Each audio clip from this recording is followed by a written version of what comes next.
سيدنا وسندنا وحبيبنا وحبيب ربنا وطبيبنا وطبيب قلوبنا مولانا محمدا صلى الله تعالى على خير خلقه محمد وعلى آله وأصحابه أجمعين.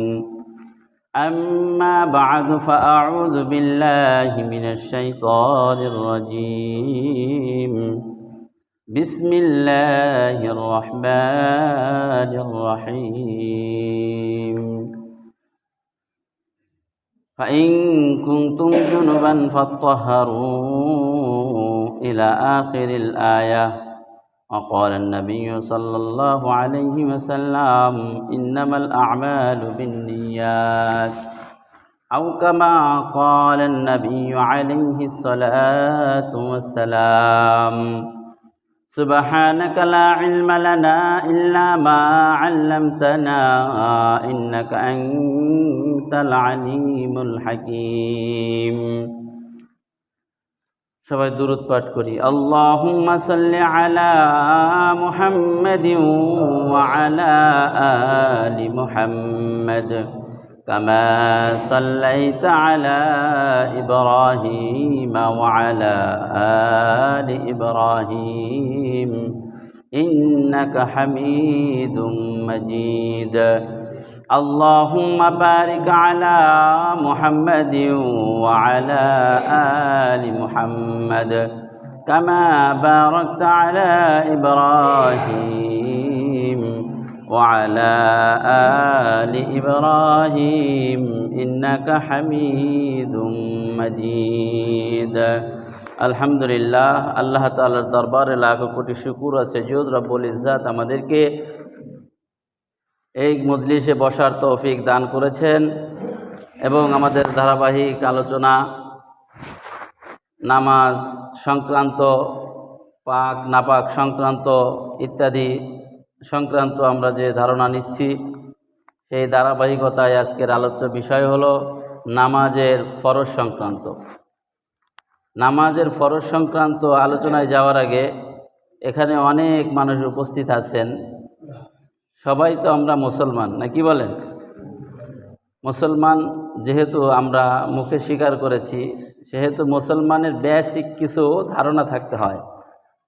তার মধ্যে থেকে একটি ধারণা হলো ফরজ সম্পর্কে আমার জ্ঞান থাকতে হবে।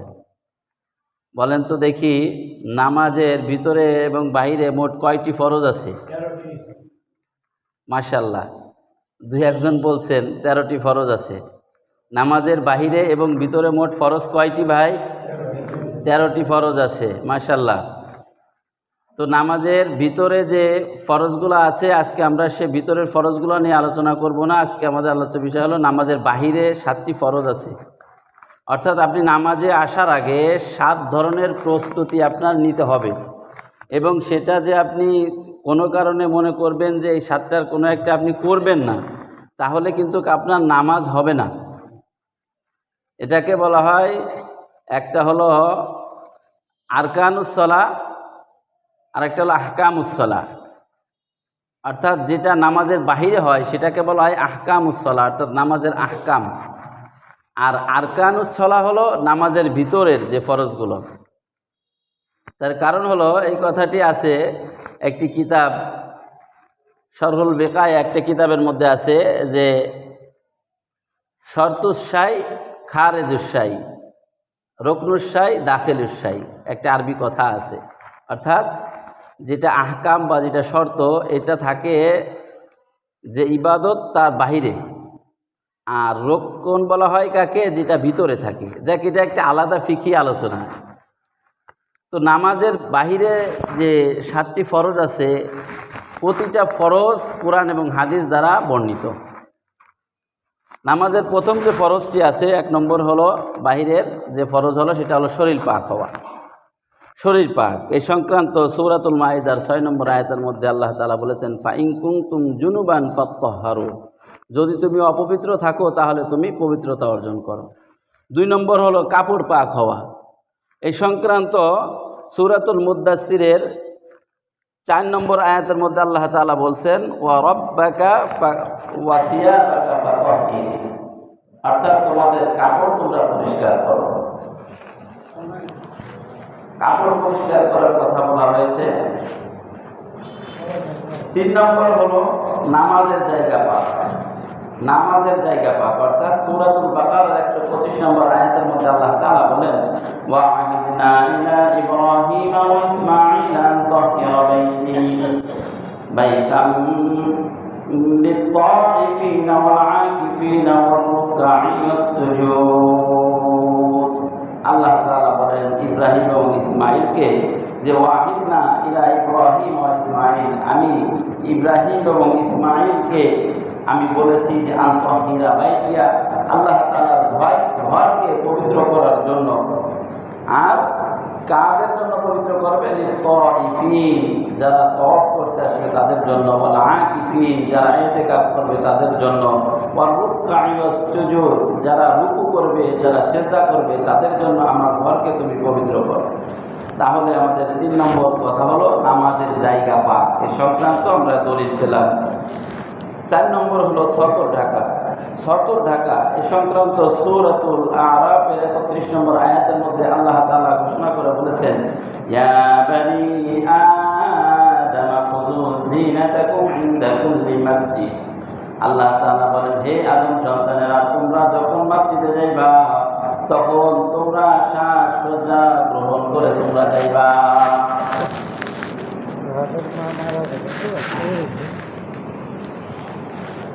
তাহলে আমরা 4 নম্বর কি জানলাম ভাই? সতর ঢাকা। সতর ঢাকা সম্পর্কে দলিল সূরাতুল আরাফের 31 নম্বর আয়াত আল্লাহ তাআলা বলেন ইয়া বানি আদম খুযু যিনাতাকুম ইনদা কুল্লি মাসজিদ। হে বনি আদম, তোমরা যখন মসজিদে যাইবা তখন তোমরা সাজসজ্জা গ্রহণ করো। বিস্তারিত আলোচনা করতেছি। 5 নম্বর হলো কিবলামুখী হওয়া।